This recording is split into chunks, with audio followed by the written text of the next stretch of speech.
أعوذ بالله من الشيطان الرجيم. بسم الله الرحمن الرحيم.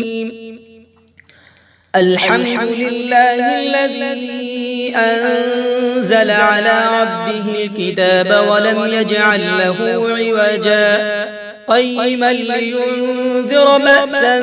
شديدا من لدنه ويبشر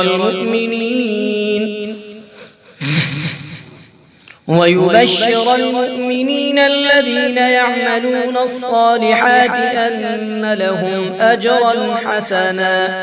ماكثين فيه أبدا وينذر الذين قالوا اتخذ الله ولدا ما لهم به من علم ولا لآبائهم كبرت كلمة تخرج من أفواههم إن يقولون إلا كذبا فلعلك باخع نفسك على آثارهم إن لم يؤمنوا بهذا الحديث أسفا إنا جعلنا ما على الأرض زينة لها لنبلوهم أيهم أحسن عملا وإنا لجاعلون ما عليها صعيدا جرزا أم حسبت أن أصحاب الكهف والرقيم كانوا من آياتنا عجبا إذ أوى الفتية إلى الكهف فقالوا ربنا آتنا من لدنك رحمة وهيئ لنا من أمرنا رشدا فضربنا على آذانهم في الكهف سنين عددا ثم بعثناهم لنعلم أي الحزبين أحصى لما لبثوا أمدا نحن نقص عليك نبأهم بالحق إنهم فتية آمنوا بربهم وزدناهم هدى وربطنا على قلوبهم إذ قاموا فقالوا ربنا رب السماوات والأرض لن ندعو من دونه إلها لقد قلنا إذا شططا هؤلاء قوم اتخذوا من دونه آلهة لولا يأتون عليهم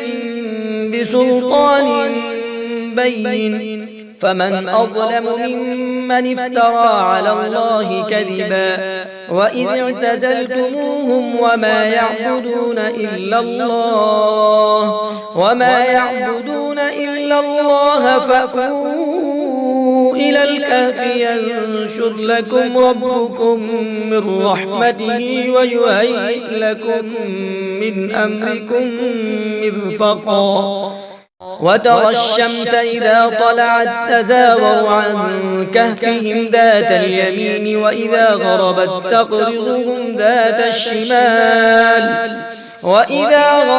تقرضهم ذات الشمال وهم في فجوة منه ذلك من آيات الله من يهد الله فهو المهتد ومن يضلل فلن تجد له وليا مرشدا وتحسبهم أيقاظا وهم رقود ونقلبهم ذات اليمين وذات الشمال وكلبهم باسط ذراعيه بالوصيد لو اطلعت عليهم لوليت منهم فرارا ولملئت منهم رعبا وكذلك بعثناهم ليتساءلوا بينهم قال قائل منهم كم لبثتم قالوا لبثنا يوما أو بعض يوم قالوا ربكم أعلم بما لبثتم فابعثوا أحدكم بورقكم هذه إلى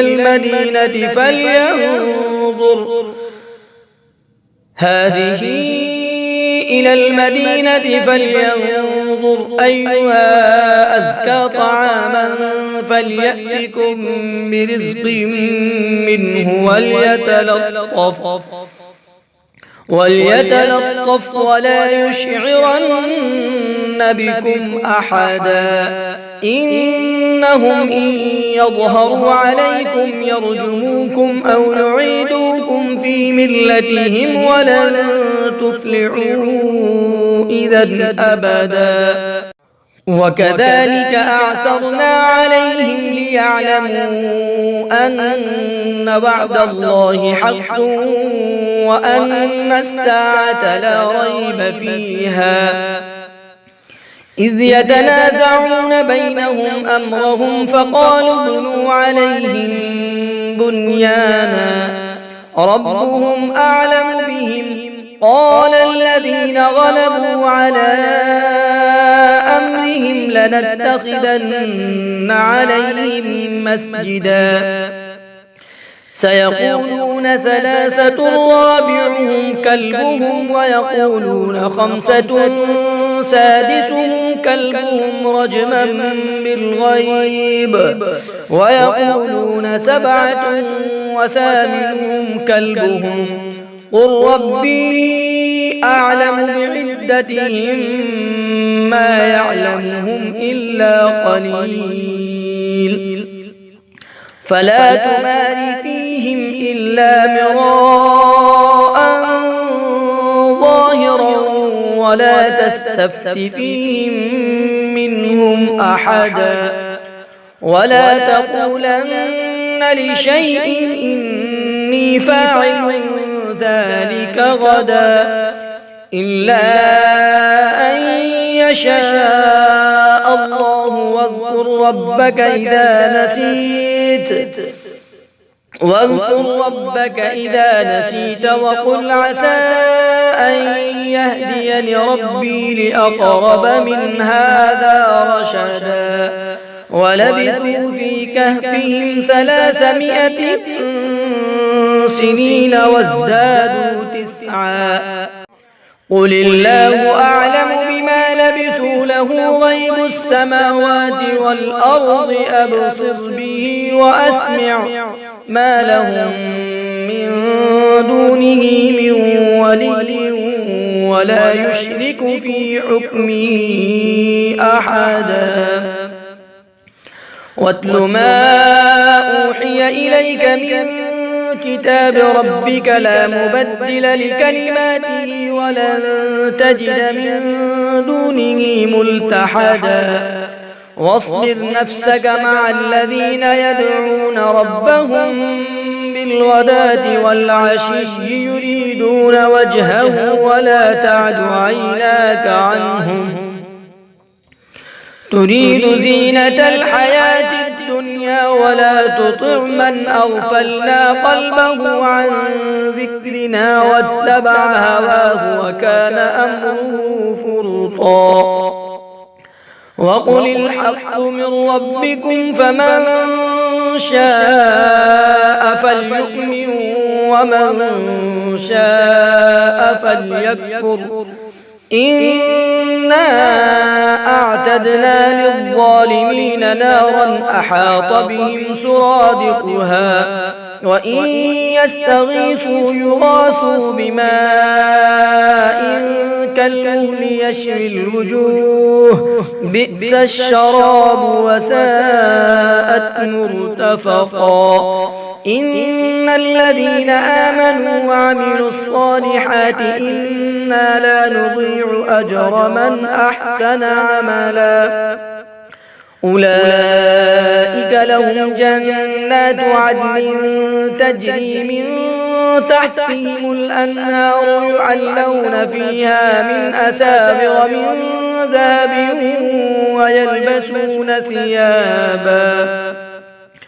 ويلبسون ثيابا خضرا من سندس واستبرق متكئين فيها على الأرائك نعم الثواب وحسنت مرتفقا. واضرب لهم مثل الرجلين جعلنا لأحدهما جنتين من أعناب وحففناهما بنخل وجعلنا بينهما زرعا كلتا الجنتين آتت أكلها ولم تظلم منه شيئا وفجرنا خلالهما نهرا وكان له ثمر فقال لصاحبه وهو يحاوره أنا أكثر منك مالا وأعز نفرا ودخل جنته وهو ظالم لنفسه قال ما أظن أن تبيد هذه أبدا وما أظن الساعة قائمة ولئن رددت إلى ربي لأجدن خيرا منها منقلبا. قال له صاحبه وهو يحاوره أكفرت بالذي خلقك من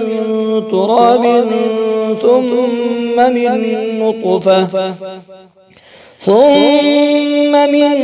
نطفة ثم سواك رجلا لكن هو الله ربي ولا أشرك بربي أحدا. ولولا إذ دخلت جنتك قلت ما شاء الله لا قوة إلا بالله إن ترني أنا أقل منك مالا وولدا فعسى ربي أن يؤتيني خيرا من جنتك ويرسل عليها حسبانا من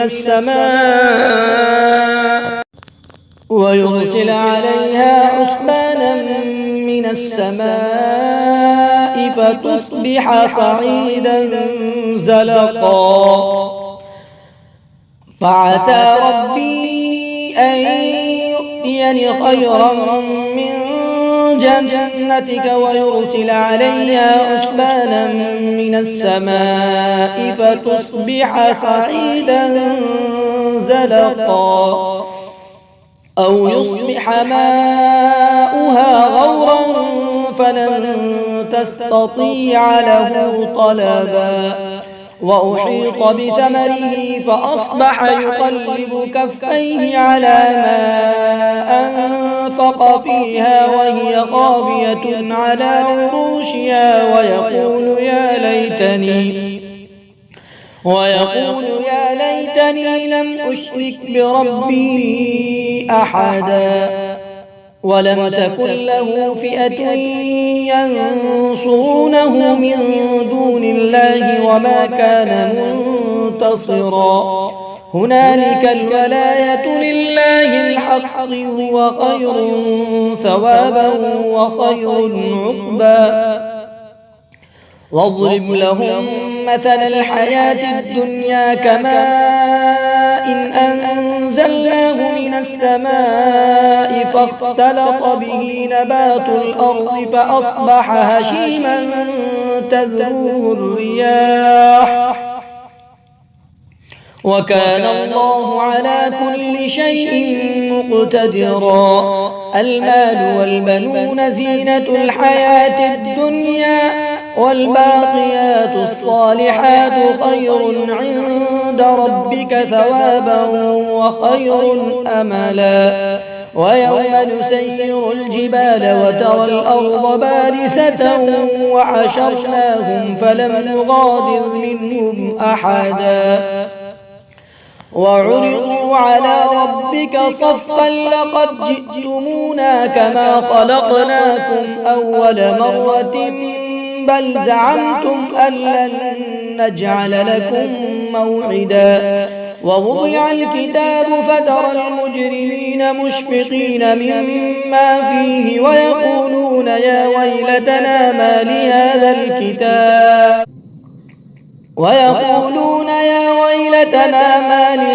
الكتاب لا يغادر صغيرة ولا كبيرة إلا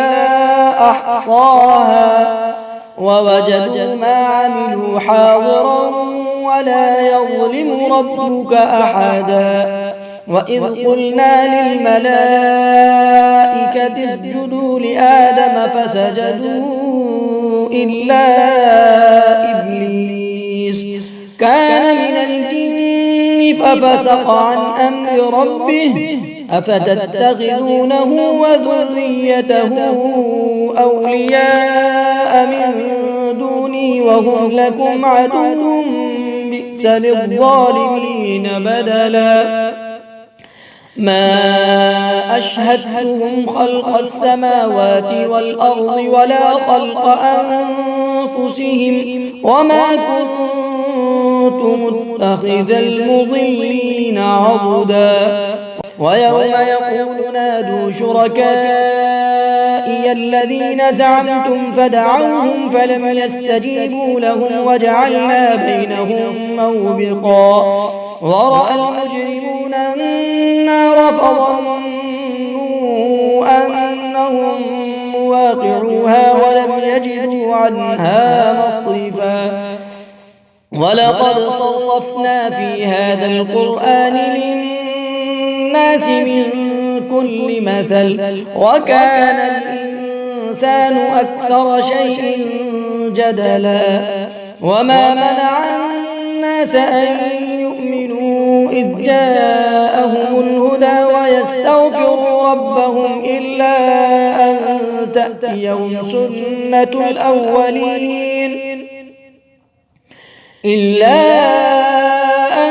تأتيهم سنة الأولين أو يأتيهم العذاب قبلا وما نرسل المرسلين إلا مبشرين ومنذرين ويجادل الذين كفروا بالباطل ليدحضوا به الحق واتخذوا آياتي وما أنذروا هزوا ومن أظلم ممن ذكر بآيات ربه فأعرض عنها ونسي ما قدمت يداه إنا جعلنا على قلوبهم أكنة أن يفقهوه وفي آذانهم وقرا وإن تدعهم إلى الهدى فلن يهتدوا إذا أبدا وربك الغفور ذو الرحمة لو يؤاخذهم بما كسبوا لعجل لهم العذاب بل لهم موعد لن يجدوا من دونه موئلا وتلك القرى أهلكناهم لما ظلموا وجعلنا لمهلكهم موعدا وإذ قال موسى لفتاه لا أبرح حتى أبلغ مجمع البحرين أو أمضي حقبا فلما بلغا مجمع بينهما نسيا حوتهما فاتخذ سبيله في البحر سربا فلما جاوزا قال لفتاه آتنا غداءنا لقد لقينا من سفرنا هذا نصبا قال أرأيت إذ أوينا إلى الصخرة فإني نسيت الحوت وما أنسانيه إلا الشيطان أن أذكره واتخذ سبيله في البحر عجبا قال ذلك ما كنا نبغي فارتدا على آثارهما قصصا فوجدا عبدا من عبادنا آتيناه رحمة من عندنا وعلمناه من لدنا علما قال له موسى هل أتبعك على أن تعلمني مما علمت رشدا قال إنك لن تستطيع معي صبرا وكيف تصبر على ما لم تحط به خبرا قال ستجدني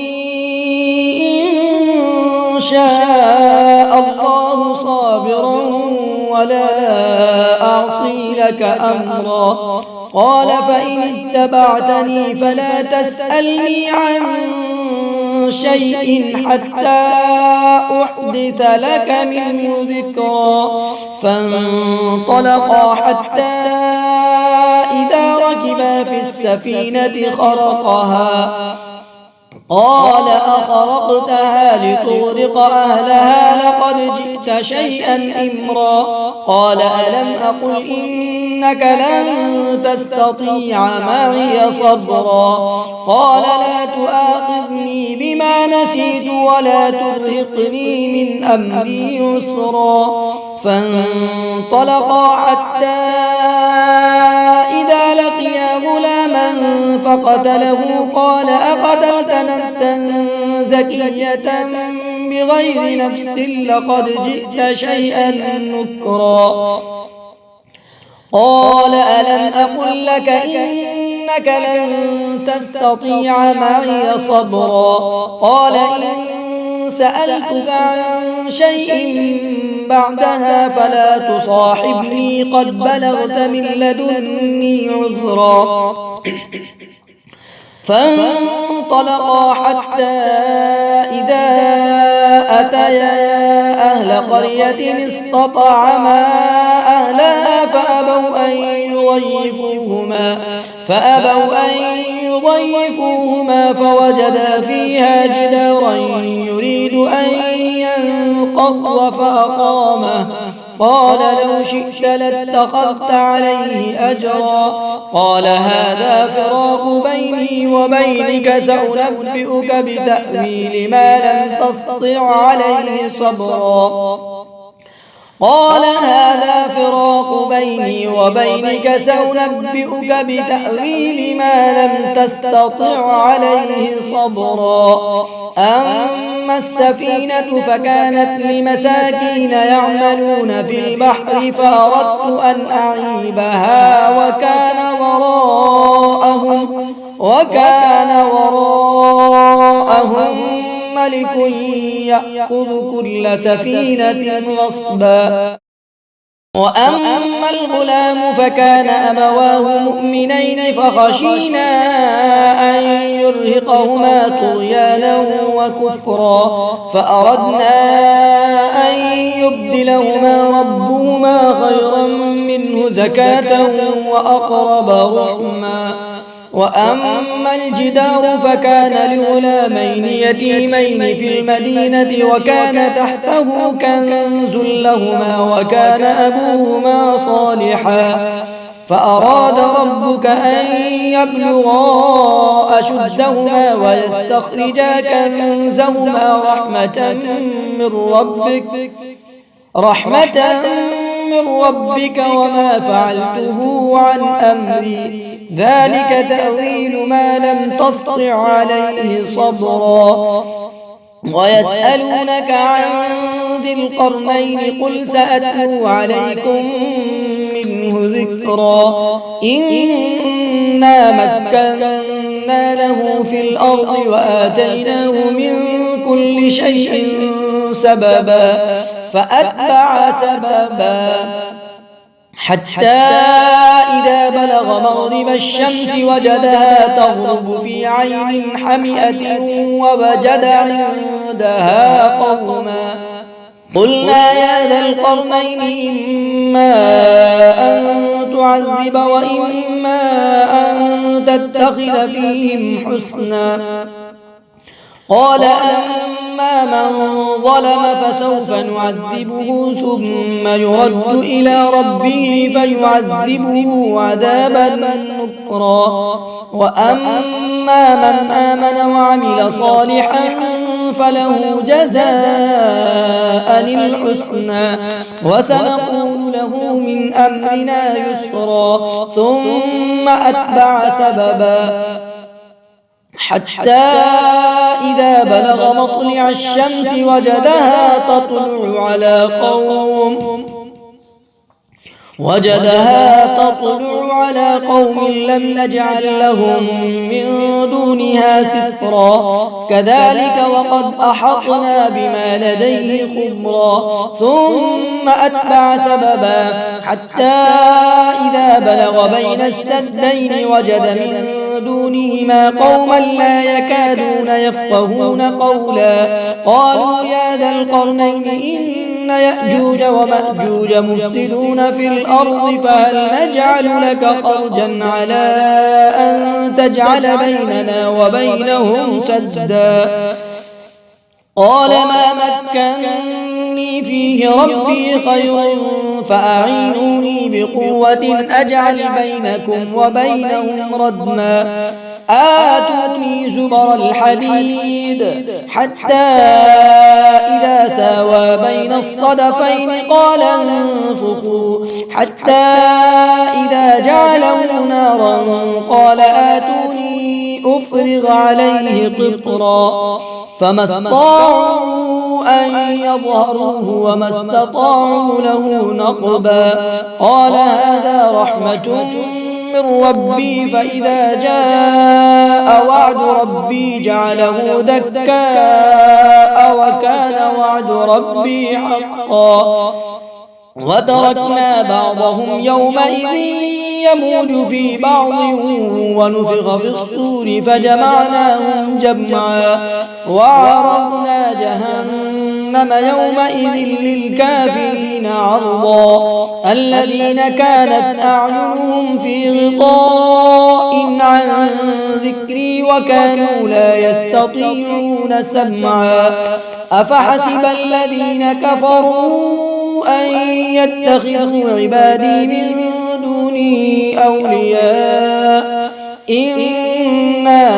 أعتدنا جهنم للكافرين نزلا قل هل ننبئكم بالأخسرين أعمالا الذين ضل سعيهم في الحياة الدنيا وهم يحسبون أنهم يحسنون صنعا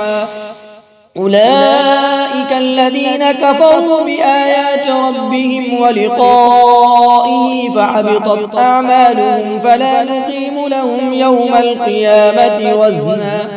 ذلك جزاؤهم جهنم بما كفروا واتخذوا آياتي ورسلي هزوا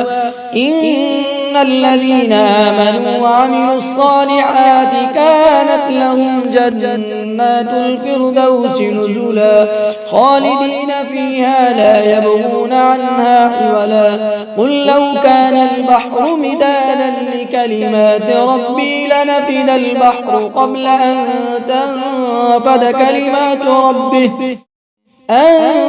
تنفد كلمات ربي ولو جئنا بمثله مددا قل لو كان البحر مدادا لكلمات ربي لنفد البحر قبل أن تنفد كلمات ربي ولو جئنا بمثله مددا قل إنما أنا بشر مثلكم يوحى إلي أنما إلهكم إله واحد فمن كان يرجو لقاء ربه فليعمل عملا صالحا ولا يشرك بعبادة ربه أحدا.